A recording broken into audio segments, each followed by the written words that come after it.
Facial symmetry is discussed at the start of the treatment with the patient. The alignment of the occlusal plane to the bipupillary plane and the midline. Patient and dentist can jointly select the target shade using Coltene Whaledent's shade guide. A shade matching the brightness of the whites of the eyes will usually be found to be a close match. An acrylic stick aligned to the occlusion with dental putty simplifies the subsequent alignment of the occlusal plane to the facial symmetry. The shape and size of the componeers to be placed can be determined by using the contour guide. The shapes match the corresponding componeer perfectly. The componeers are individually packaged. The sheet on the reverse side serves for patient documentation. The componeer is removed with a pair of tweezers.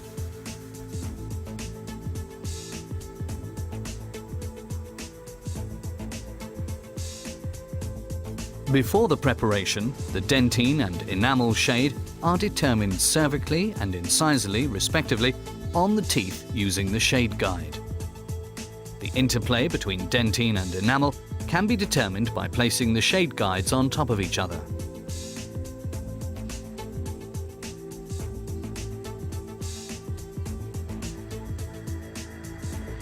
Using the rubber dam in the traditional manner, the hole positions are marked using a template. Then the rubber dam is stretched over the frame and punched.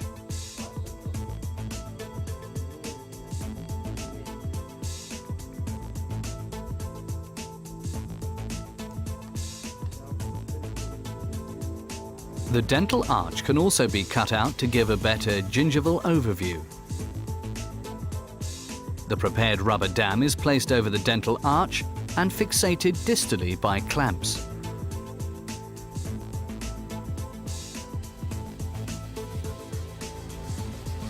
The facial tab is then attached to the gingiva. The rubber dam is also fixed on the palatal side. As can be seen, the operating site is dry and clearly visible. The teeth are cleaned with toothpaste and polished with a rubber cap polishing tool to ensure their optimum preparation.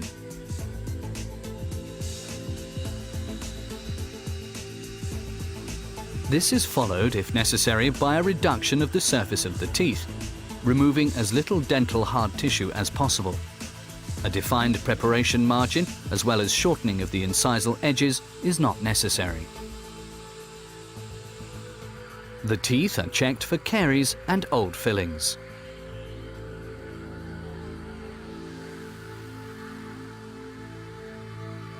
Caries in the dentine is removed in the conventional way, as are demineralized and discolored parts of the enamel.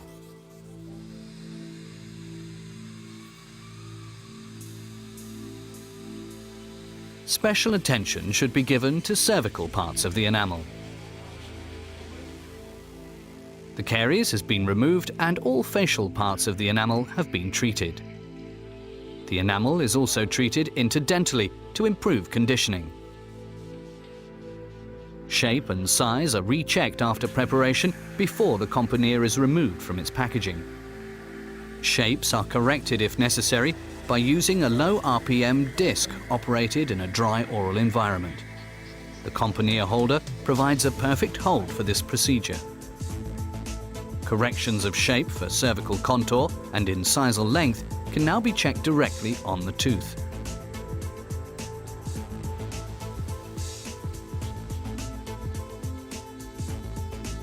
The corrected componeers can also be placed on the teeth using a small portion of composite.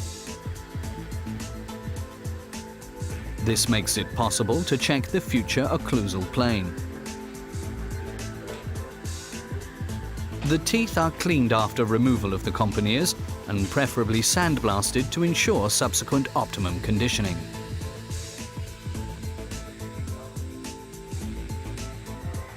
A retraction cord can optionally be placed for improved cervical control. The etching gel is applied to the teeth and distributed to all surfaces by using a brush. After 30 seconds, the gel is thoroughly sprayed off for 30 seconds and air dried. One coat bond is distributed evenly to all teeth and massaged in. The reaction time is 20 seconds. The bond is then blown to a thin layer and excess bond is aspirated. Separators are now placed to ensure clear tooth access. Each tooth is pre-cured for 10 seconds. The selected luting composite is applied directly to the tooth and evenly distributed. At the same time, the componeers are prepared by the nurse.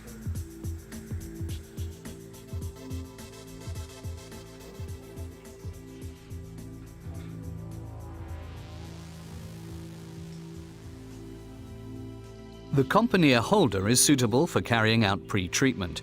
If the componeers have been contaminated, they are cleaned for a short period with phosphoric acid. One coat bond is applied to the inner surface and the margins, blown to a thin layer and not pre-cured.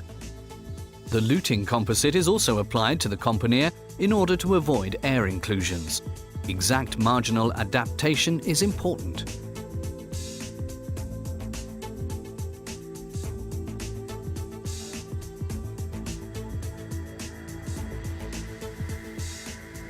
The first componeer is placed on the tooth using a pair of tweezers. The placer with its silicone attachment enables an even pressure to be applied, which does not vary in direction. The excesses are removed by cutting with the spatula specially designed for the purpose, and the composite is adapted exactly to the marginal areas. When placing several componeers, it is recommended that the first componeer should not be light cured. The second componeer is placed in the same way as the first and aligned to the first.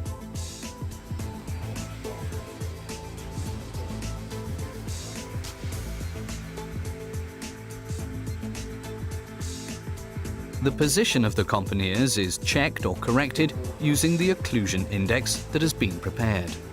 With the componeers in the correct position, the componeers are light cured, firstly palatally and then buccally, each for 30 seconds.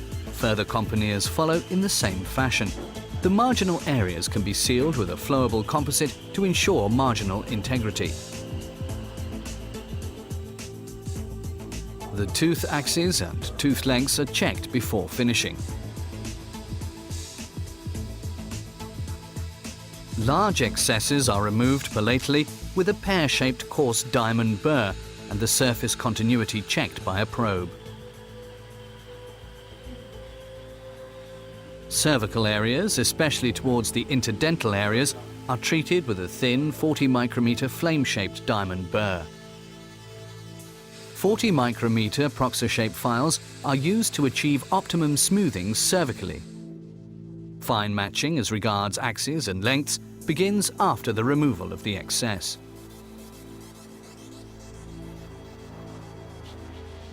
The places to be corrected are marked with a pencil.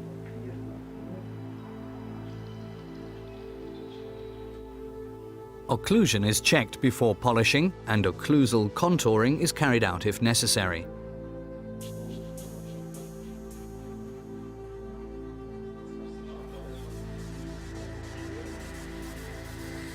Cervical polishing is carried out with 8 micrometer ultrafine diamond burrs. The proxy-shaped files are recommended for smooth transitions. The 8 micrometer flame-shaped diamond burr is suitable for contoured cervical regions of the tooth. Interdental contouring is carried out using diamond-coated strips, followed by polishing with ever finer foil strips.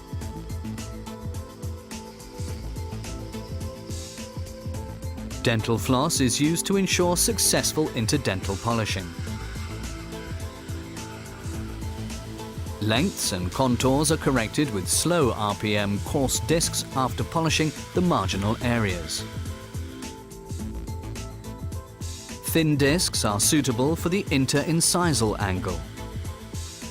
The marginal ridges are contoured by bell-shaped pre-polishers and high-gloss polishers with air cooling.